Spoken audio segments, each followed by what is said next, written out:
You've heard it's going around. The stomach virus, COVID, cold, and flu. And it's true. Add RSV and whooping cough to the list, and we're in the thick of germ season.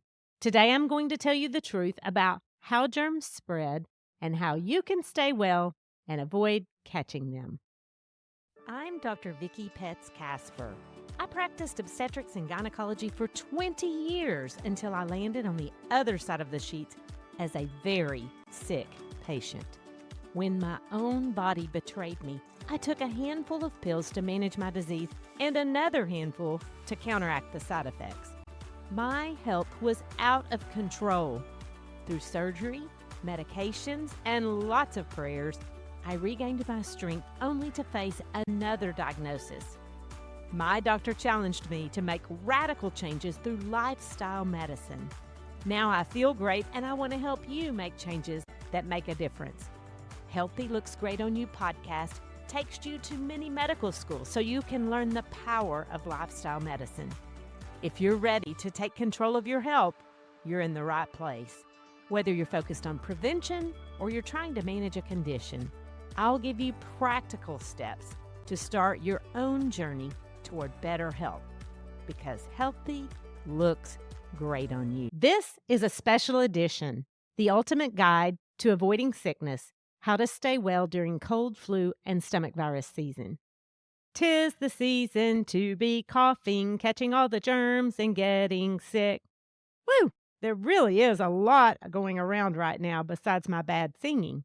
So, how can you keep from getting sick? Stay tuned to find out more about preventing the spread of the stomach virus, the common cold, flu, RSV, whooping cough, and COVID. You've probably heard that the stomach bug is going around. The most common cause is the Norovirus. And January is typically flu and RSV season, although some of that got thrown out of whack during the pandemic.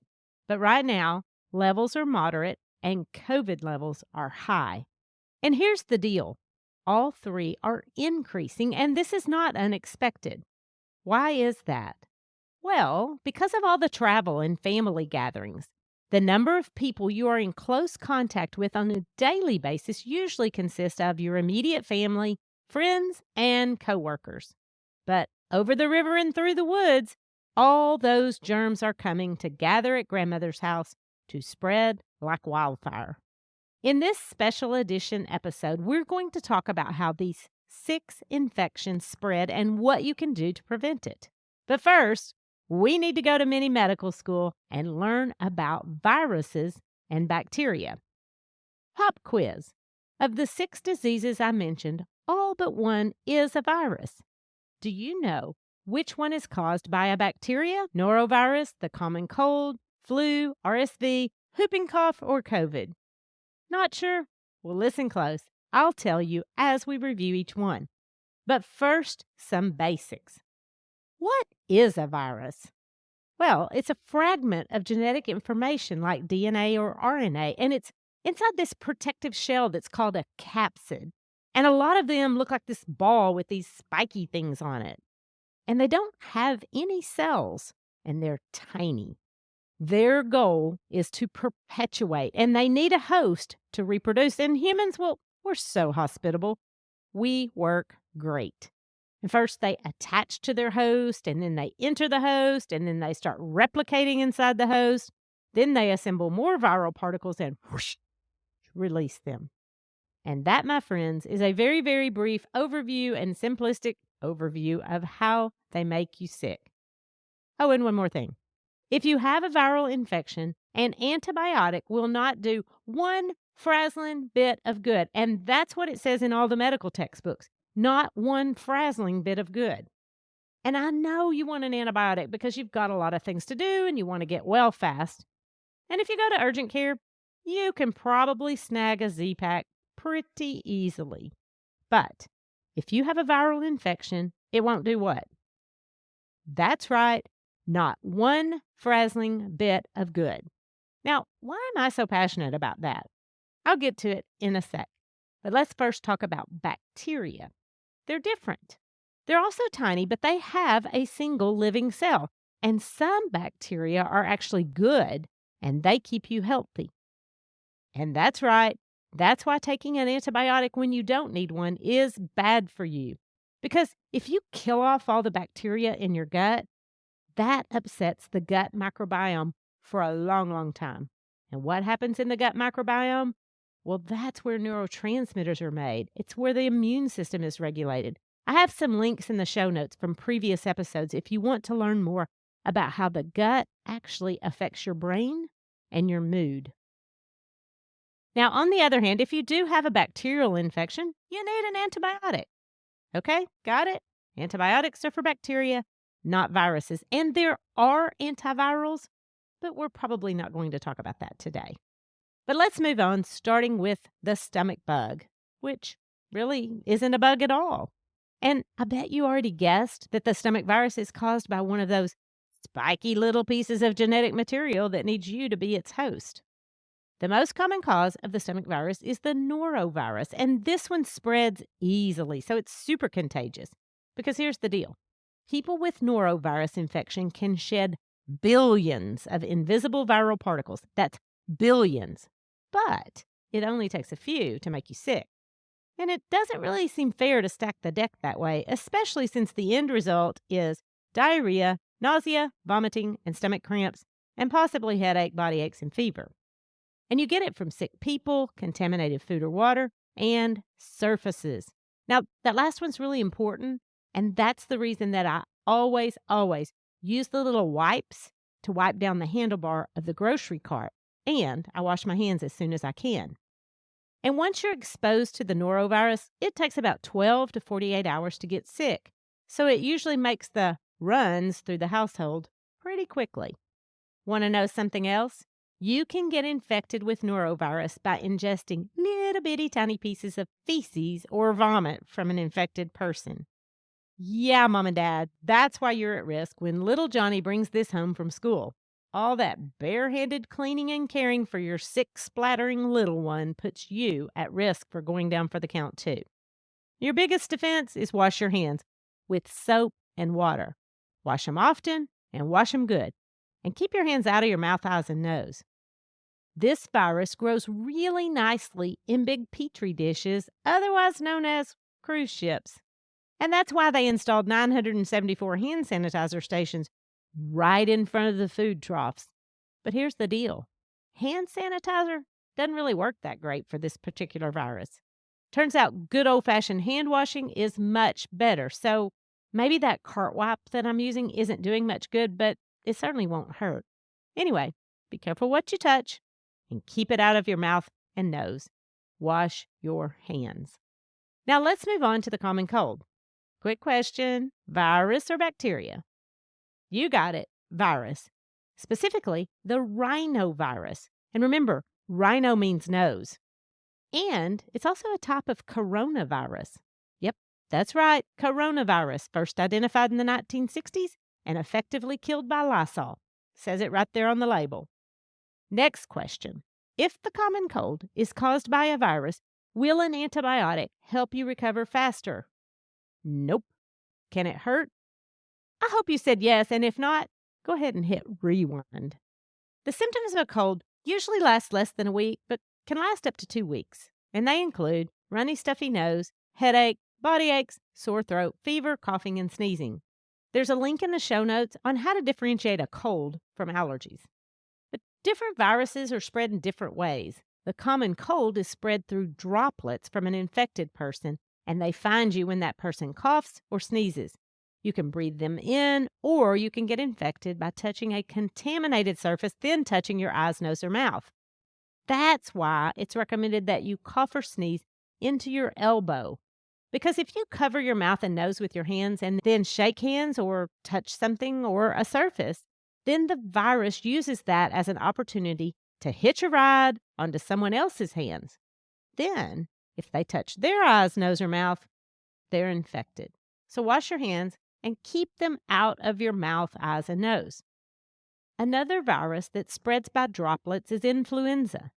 These droplets are spread when people with flu cough, sneeze, or even talk. You can also get it from touching surfaces, then touching your mouth, nose, or eyes, but that's actually less common. Most of the time, you catch it directly from another person. These little viral particles are within droplets that land right in your mouth or nose. And relatively speaking, these droplets are kind of big. They're greater than 5 microns in diameter, so they don't really travel far because gravity just pulls them to the ground within about 3 feet. Now, once you're exposed, the virus goes to work pretty quickly, and you typically get sick a couple of days later. Now, flu season is definitely upon us, and it's spreading. When I was young, my mom had the flu, and she said she thought she was going to die and kind of hoped she would. Now, personally, I don't ever recall having the flu, but it's serious. It can be fatal. And there are lots of different types of flu, and some cause more severe illness than others. So far this year, there have been 9 pediatric deaths, and it's early in the season. 3.1 million cases of flu have been reported, resulting in 37,000 hospitalizations and 15,000 deaths. According to the CDC, flu is on the rise. How do they know? Let's take a look at how the data is collected because it might surprise you. They look at emergency room visits, hospitalizations, and the number of tests done for certain diseases and the percent positivity. And there are benchmarks for those. But that wouldn't really give us a total picture, would it? Because some people don't go to the doctor or the hospital. Want to know a secret? They're looking at your poop. No, not yours individually, but collectively. They study wastewater and test feces for these viruses. I mean, it's kind of brilliant, albeit really gross. They even have a poop dashboard. Of course, they have a more sanitized name for it. It's wastewater data. There's a link in the show notes if you're interested or if you don't believe me. And honestly, it's pretty fascinating if you're ready to geek out. I just wonder if they advertise on LinkedIn, looking for a CPA, a Chief Poop Analyst. Qualifications: must understand virology, statistics, and have a high tolerance for gross things. And maybe they got the idea from Teenage Mutant Ninja Turtles. Who knows? Okay, enough of that.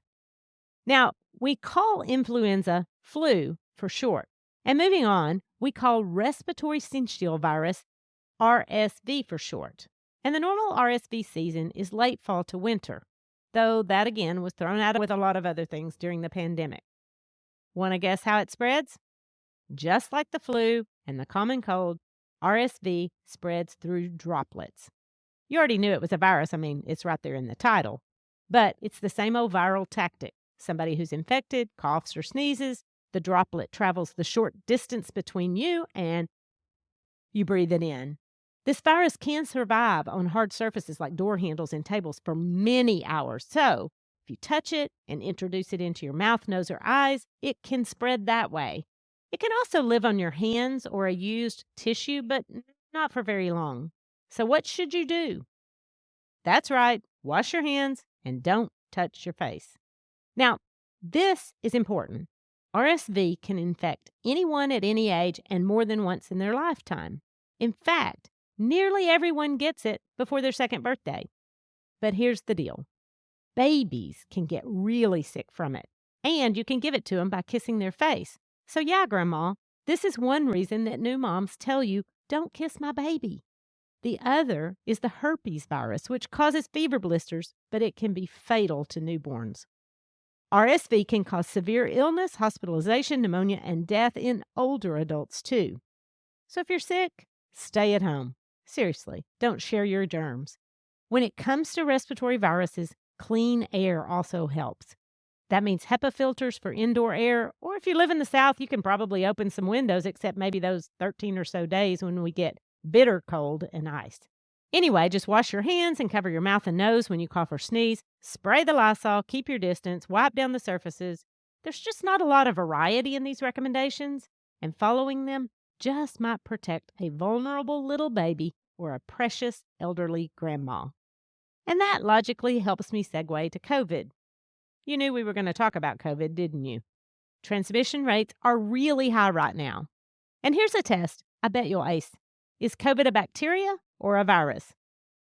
Bingo. Let's go a step further.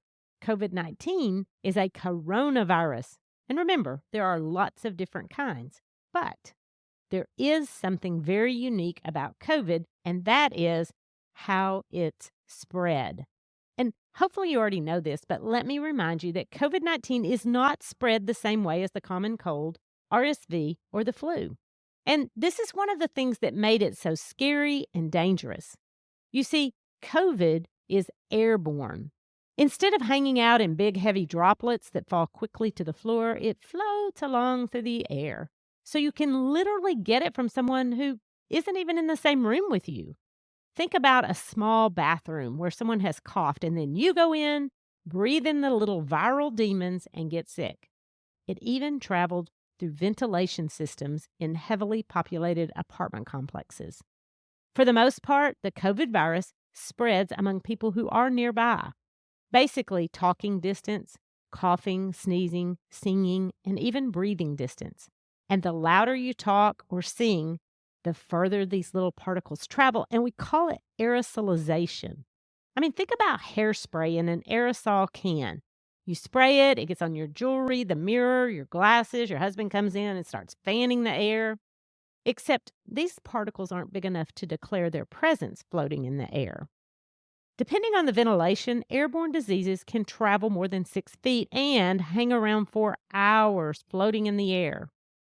Fortunately, there are not a lot of airborne diseases, but there are a few, like tuberculosis and measles, which is also on the rise and will likely continue to increase. Remember when we didn't know how COVID would spread? I traveled to my daughter's during that time to see my grandbaby and drove 8 hours without stopping to eat and only once to get gas and go to the bathroom. I wore gloves and an N95. I never got into washing my groceries, but I did wear an N95 a lot. Plus, I worked in a hospital. So there's that. Now, you can touch a contaminated surface and get COVID through your eyes, mouth, and nose. So do the drill. Wash your hands. Don't touch your face. But it's that airborne aspect that made it different. Besides the fact that it was a novel coronavirus and we just didn't have any immunity. The pandemic highlighted the need for America to get healthy too. Obesity was associated with poorer outcomes, and now we have GLP-1 agonists, which are helping people control obesity because it's so much more than willpower and determination. I put a link in the show notes about GLP-1 agonist and obesity, but listen, we still need to be physically active and eat whole food. Now, we've talked about 5 viruses: norovirus, rhinovirus that causes the common cold, influenza, RSV, and COVID. But what about whooping cough? Virus or bacteria? You guessed it, whooping cough is caused by pertussis bordetella.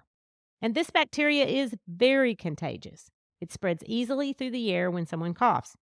And boy, do they cough. Sounds like a big wheeze before this violent coughing fit and a shower of germs. And here's the deal. It lasts a long time. And people are contagious for 2 weeks. And that cough, it can linger for months. So you may be wondering, if it's a bacteria, should you take an antibiotic? And the answer is yes.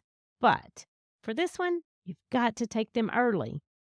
Now, not everyone gets that classic whoop that gives it its name. Some people just get a little tickle and a cough, and maybe they don't even know they're sick, or their doctor tells them they have bronchitis or a sinus infection.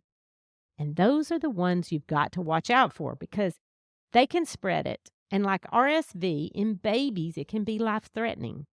Babies don't cough, they quit breathing. And 1/3 of infants less than 1 year old who get whooping cough require hospitalization. Wow, that's serious. And that is why when I was practicing obstetrics, I always recommended that my pregnant patients and everyone who was going to be around the newborn get a booster shot called Tdap. It stands for tetanus, diphtheria, acellular pertussis. Now let me stop right there, and I want you to hear me. I really wanted to do this episode because promoting health is the whole goal of this podcast. I want to give you information, motivation, and inspiration to take measures to protect and improve your health. When it comes to seasonal illnesses, it's important to have a good baseline health and a strong immune system. That means a healthy gut microbiome, a healthy weight, and controlling risk factors like diabetes and hypertension. I really care about you. and I have no intention of wading into controversial waters. So, if you have strong emotions when it comes to vaccines, just hit the 2 double vertical lines right now and push stop on this podcast. But I really do care about you, and I'm going to keep this part really short. But if you want to have a further discussion about vaccines, I will literally schedule a call with you. Just email me, drvickie@healthylooksgreatonyou.com, and we can talk about it. I'll put a link in the show notes, but feel free to email me. It's drvickie, Vickie, at healthylooksgreatonyou.com. You can also find that information on my website. And please don't send me hate mail, but if you do, I'll respond with love and grace because I don't want this information, which is rooted in solid science, evidence, research, medicine, and statistics, to interfere with our relationship. I'm not asking you to respect my opinion or anyone else's because this is not about opinion and it's not about respect. But you see, that is something that changed with the pandemic. Distrust was sown. And maybe deserved. Maybe there was something nefarious, but there was also a lot we just didn't know. And as we learned, and we learned quickly, things changed. Anyway, talk to your doctor is the best advice I can give you. I remember when the chickenpox vaccine came out, my son was 2 years old and he had asthma. And I was a little leery because it was a new vaccine. I talked to my pediatrician and he advised giving it. 2 years later, my son's preschool had to shut down because every single kid had chickenpox, except my one little vaccinated boy. They even had to cancel preschool graduation because, yeah, that's a thing. But instead of telling you what I do or what I know or how I feel, let me preface all of this by saying I've been a medical doctor for 3 decades. I was chief medical officer of a hospital for 7 years, including the pandemic years. And I know what I saw firsthand. I do a lot of research from reputable sources for each podcast episode. So if you trust me, keep listening. But again, if you have strong feelings, now is the time to stop listening and you can tune back in next week. We'll pick up on the dementia series and talk about things we can agree on. I mean, we don't all have to agree on everything to be friends, do we? Okay, I already told you that I recommended that all my pregnant patients get Tdap to protect their babies. And this is based on recommendations from the CDC, the American Academy of Pediatrics, and the American College of Obstetrics and Gynecology, all reputable organizations. They also recommend the flu shot. Now, vaccine reactions are real, but they're rare. I don't personally know of a pediatrician who does not vaccinate their children. They see firsthand what these infectious diseases can do.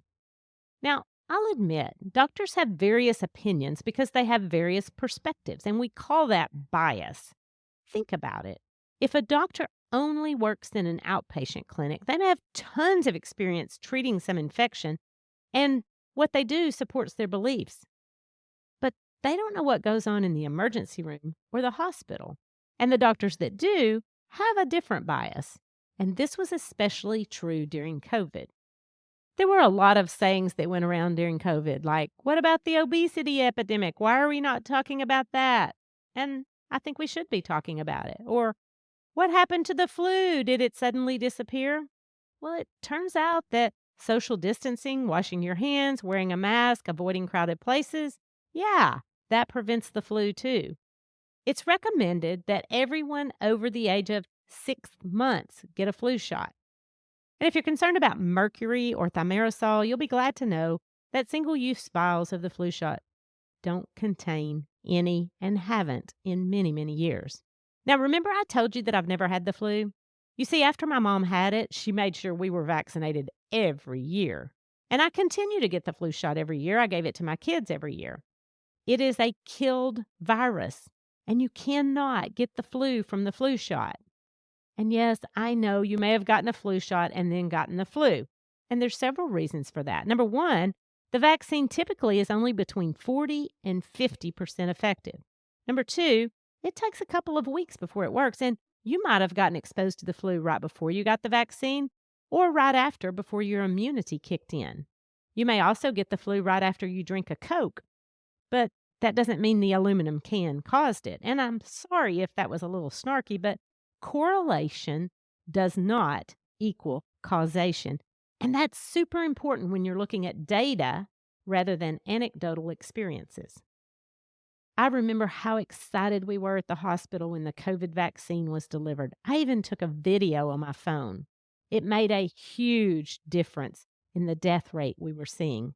And as soon as it was available, I got the COVID vaccine and all the boosters until the virus mutated enough to not really cause severe disease in most healthy people.